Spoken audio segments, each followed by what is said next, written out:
Yuk jadi bagian dari dakwah kami. Dukung operasional dakwah dan sosial kami, raih pahala amal jariah yang terus mengalir sampai hari kiamat.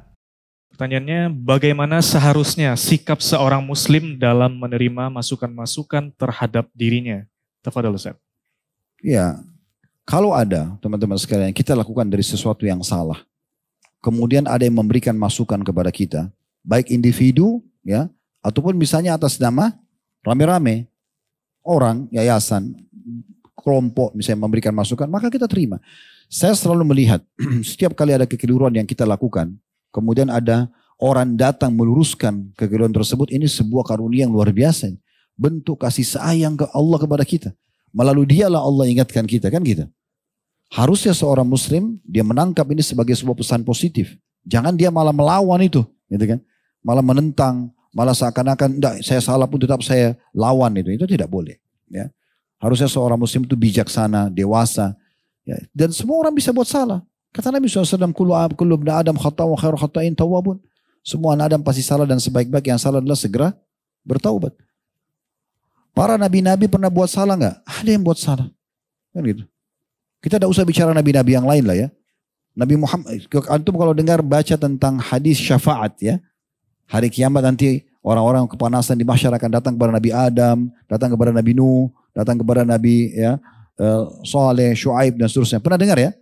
Kan semuanya nabi-nabi itu ngaku salah nggak? Ngaku salah. Saya pernah buat salah. Saya tidak berani, Allah murka hari ini, tidak pernah murka sebelumnya. Coba Nabi si fulan, coba Nabi, semua sebutin salahnya. Walaupun dalam riwayat dikatakan Nabi Isa alaihissalam tidak menyebutkan secara khusus salahnya. Lalu Nabi Isa mengatakan cobalah pergi kepada Muhammad SAW. Dan Nabi SAW mengatakan, kalian mau tahu bagaimana nanti manusia mengenalku hari kiamat? Maka seperti itu jalurnya. Orang-orang nanti akan datang akhirnya kepadaku dan aku akan mengatakan, ini adalah milikku, ini milikku. Lalu beliau sujud. Lalu beliau mengatakan, aku pun sujud di bawah arsy-Nya Allah. Dan Allah membukakan puji-pujian yang belum pernah diberikan kepada hamba-hambanya. Sampai terdengar suara Allah mengatakan, ya Muhammad, irfa' ra'sak washfa' tushfa'. Hai Muhammad, angkat kepalamu, berikan syafaat, kau akan diterima. Syafaat baru Nabi SAW berikan dua syafaat. Syafaat yang umum, semua makhluk agar dihadiri oleh Allah SWT ke neraka atau ke surga, termasuk hewan-hewan dan segala macam. Karena kata Nabi SAW, Allah pun akan mengadili dua domba yang saling tanduk-menanduk di dunia. Kenapa ini menanduk, kenapa ini ya ditanduk. Kemudian syafaat khusus untuk orang-orang beriman. Nah, di sini teman-teman, Nabi SAW semua menyebutkan salahnya kan. Pertanyaan, apakah Nabi SAW juga pernah melakukan kekeliruan? Pernah. Nabi SAW melakukan kekeliruan, tapi Allah buat beliau maksum. Artinya kalau ada kekeliruan langsung diluruskan oleh Allah Subhanahu wa taala. Pernah dengar surat Tahrim? Ya. Ayat pertamanya di mana Nabi SAW waktu ya beliau makan madu di rumah salah satu istrinya sallallahu alaihi wasallam, kemudian beliau ke rumah istri yang lain, istri lainnya cemburu. Lalu sepakatlah dua orang istri beliau untuk mengatakan kalau Rasulullah datang ke rumah kita katakan mulutnya bau. Padahal Nabi cuma makan madu di rumah sana. Kemudian beliau masuklah ke rumah ini, lalu yang satu mengatakan mulut Anda bau ya Rasulullah. Nabi bilang saya nggak makan apa kecuali madu. Datang ke rumah sebelah rupanya sudah sepakat nih. Yang satu juga mengatakan mulut Anda bau ya Rasulullah. Nabi SAW tahu ada masalah ini, ada sesuatu. Beliau pergi ke pinggir kota Madinah duduk sambil merenung. Ada masalah apa sebenarnya? Lewat seorang sahabat mengatakan ya Rasulullah, kenapa Anda sedih? Ada yang bisa saya bantu? Kata Nabi SAW, hari ini saya haramkan madu. Nabi bilang begitu. Madu halal gak? Halal. Nabi bilang, hari ini saya haramkan madu. Langsung di saat itu Jibril datang membawa ayat Allah subhanahu wa ta'ala surat Tahrim ayat 1. Ya ayuhan Nabi, hai Nabi, lima tuharim halallah. Kenapa kau berani mengharamkan apa yang telah Allah halalkan? Tabtaghi mardata azwajik, hanya untuk mencari ridho istri-istrimu. Maka ditegur Nabi SAW. Tapi tegurannya sebagai sebuah hukum. Bukan aib untuk Nabi SAW gitu kan. Tapi Nabi melakukan itu. Terjadi. Bukan beliau sengaja. Kan gitu. Beliau pikir itu adalah sebuah solusi. Kan begitu. Kasus pernah dengar tawanan Badr. 70 tawanan Badr dari orang-orang kafir Quraisy. Itu waktu Nabi SAW kumpulin. Maka Nabi bilang kepada para sahabat. Kita apain nih orang-orang? Abu Bakar berkata ya Rasulullah. Kita punya hubungan kerabat sama mereka. Bagaimana kalau seandainya kita maafin saja? Udah selesai, siapa tahu mereka dapat hidayah. Mereka pikir kita baik gitu ya. Ada juga yang mengatakan sahabat ya Rasulullah, minta aja tebusan. Karena orang-orang ini orang mampu dan mereka tawanan. Waktu itu memang tradisi orang kalau ada tawanan perang bisa ditebus dengan harta. Tapi waktu Nabi tanya Umar, dan waktu itu Nabi setuju dengan pendapat Abu Bakar sama sahabat. Kita maafin atau kita ambil tebusan saja. Waktu itu Nabi SAW tanya Umar, Umar, bagaimana pendapatmu? Ya Rasulullah, orang-orang ini keluar dari Mekah khusus untuk memerangi kita. Maka kalau saran saya, datangkan orang terdekat di antara mereka dengan saya, kerabat saya di sini, saya tebas lehernya.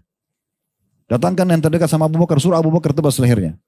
Semua sahabat ini masing-masing bunuh kerabatnya. Karena ini orang-orang keluar kafir harbi, keluar berperang dengan senjata. Kalau bukan kita dibunuh, mereka akan terbunuh, kan begitu.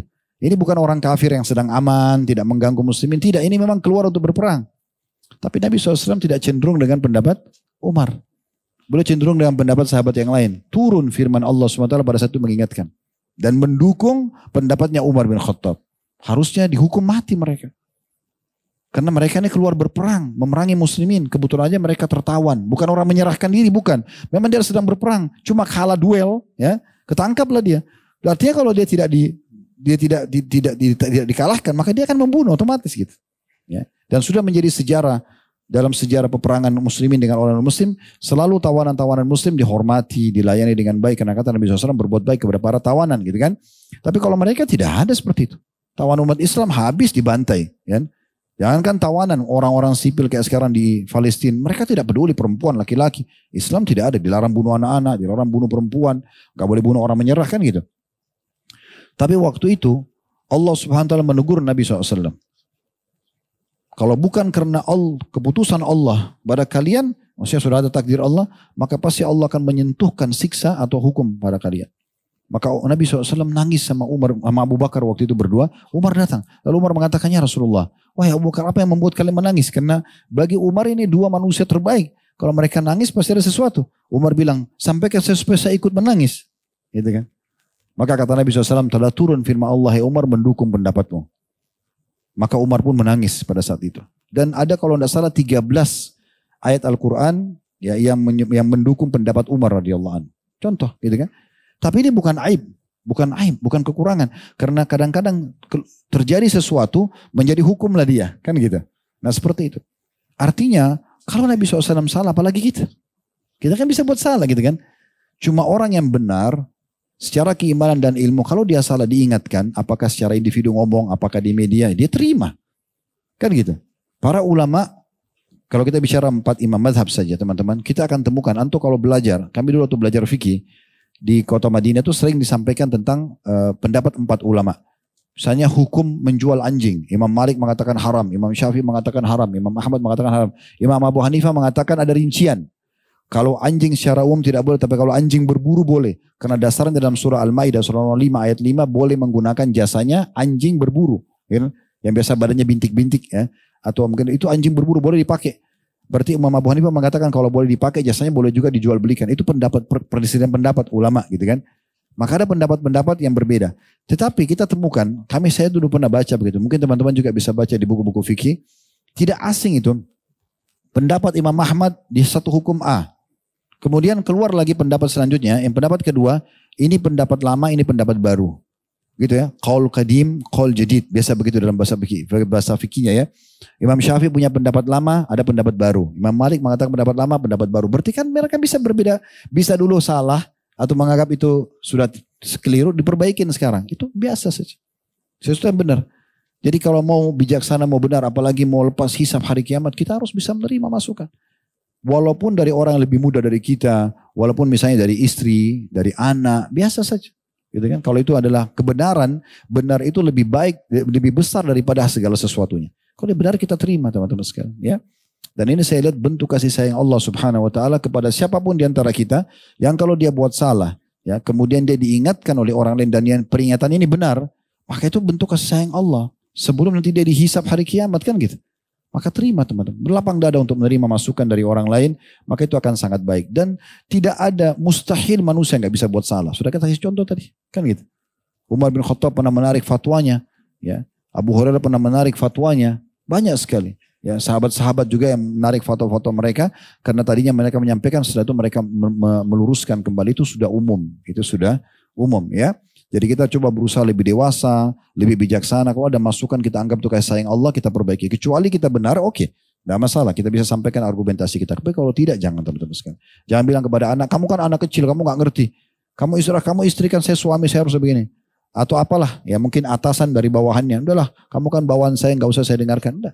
Tetap kita terima masukan tersebut, insya Allah itu adalah hal yang baik. Banyak kisah berhubungan dengan masalah ini. Ada tokoh-tokoh tabi'in, mereka membaca ayat dalam ta'limnya, kemudian keliru di akhirnya tentang sifat Allah. Ada satu Arab Badui datang meluruskan. Kalau dia lihat orang ini tidak ada simat, tidak ada tanda-tanda penuntut ilmu. Tapi dia bilang, bagaimana kau bisa tahu saya salah? Dia bilang, saya mengerti dari susunan firman Allah ini pasti tidak mungkin akhirnya begini akan akhirnya begitu. Setelah dicek Al-Quran memang betul orang itu.